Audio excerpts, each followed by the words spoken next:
Happy Mother's Day to the version of me who wanted children and decided, nah. And happy Mother's Day to you and anyone who has parented anyone in any sort of way. I want to talk about Mother's Day just a bit, especially through the eyes of the parentified child, right after we get back from the intro.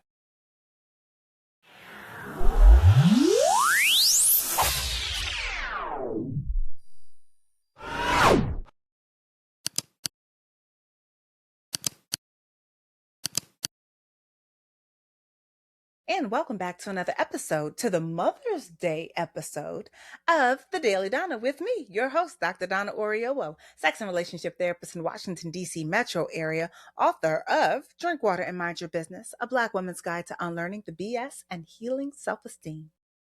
Well, Mother's Day done come back. And I must say, this is one of the things that I like to tell my mama is that I am the reason for the season, as I am the firstborn. I am the desired child that came to be. Hello, baby. Hello, world. But what I was thinking about today is that just yesterday, someone had wished me a happy Mother's Day in advance. And I was very quick to correct it, be like, hey, I ain't nobody's mama. So, go on and keep that.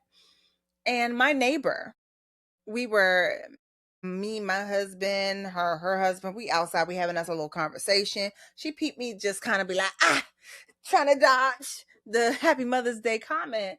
And she kind of yanked my collar a little bit. And she was just like, you accept it when someone tells you happy Mother's Day. And I was just like, but I'm not a mother. She's just like, but you have mother. Now, I would like to point out this neighbor don't even know me like that. But she knew that I had mothered.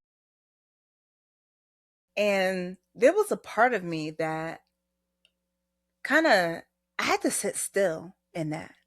Because, yes, I know what and who we celebrate, right? For Mother's Day. And she's not wrong. I have mothered. In the sense that I am a parentified child. 3 younger sisters.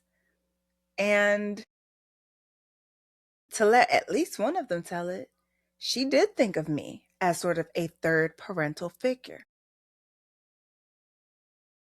And I remember when, because I thought that the parentified thing was just a monkey ear that maybe I was wearing, but that wasn't the experience of my sisters.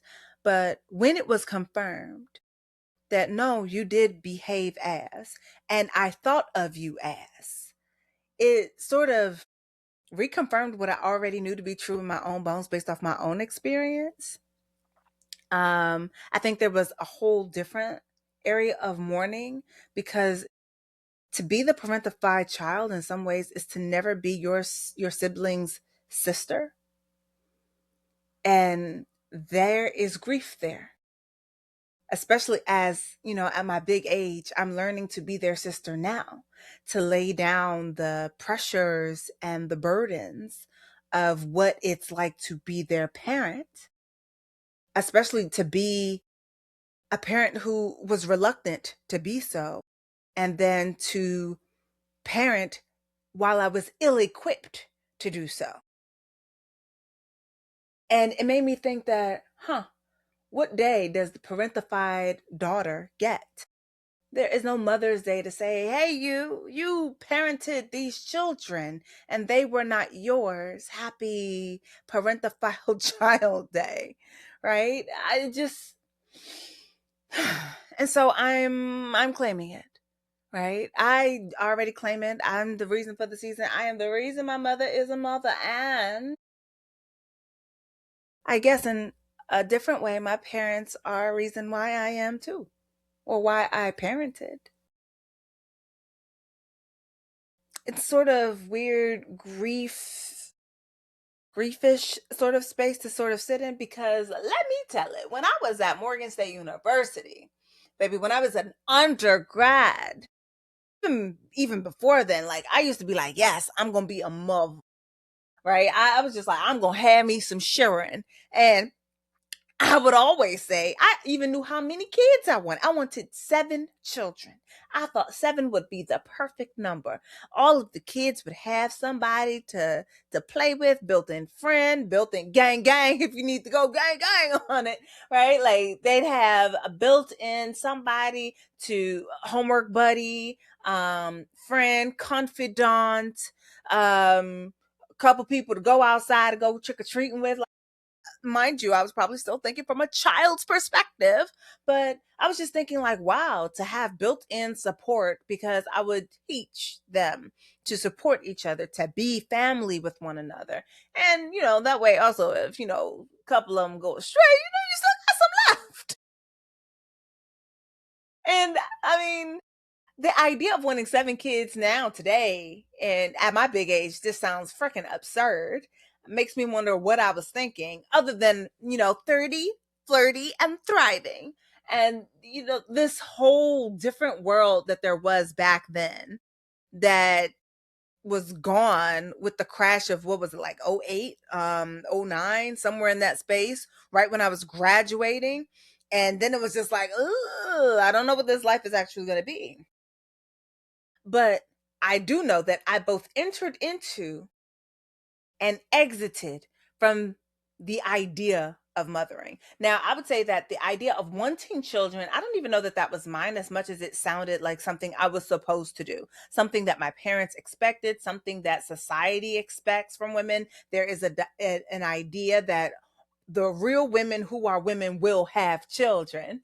And as a Nigerian American, a first gen firstborn, there, of course, was an expectation that I would also bring forth progeny. And when I decided that I didn't want children, I remember that being a conversation at my house, and that it sort of even, but not like, it wasn't a conversation that I was willing to engage with. As far as I'm concerned, I have mothered and I stopped mothering. And I think I feel some mourning for Mother's Day because I chose to stop mothering my sisters and started being their sister. That's what therapy will do. I went from one role in their lives to releasing that and having to learn from them how to be a sister, not how to be a third parent. And now I'm a plant mama. I'm a plant mama with many a plant child, and I know that none of them are here in the frame. But I'm looking right now. One, two, three, four. Four plant children, four alive plant children. I got a dried plant child over there. But like, I think total I have like 25 plants now. And I be thinking I'm doing something, and then I hear people have 300. And I'm just like, I'm not yet a plant mother of 300. But that it made me wonder, and it made me think about like Mother's Day as a whole. It did make me think about the ones who were reluctant to motherhood, the ones who didn't want motherhood, the ones who desired it desperately, but then for whatever reason couldn't have motherhood. And how many people are actually grieving on Mother's Day for the mothers they've lost, the relationship with mothers they didn't get to have, or that it was too harmful to even begin to think of having. Um, and I remember the cashier at the Wegmans the other day was just like, "Now you be grateful that you have a mother on Mother's Day." I'm like, she didn't know, but she assumed because I was buying a card. And I was just like, yeah, I am grateful. My mama is dope. Her mama, not so much, but my mother is dope.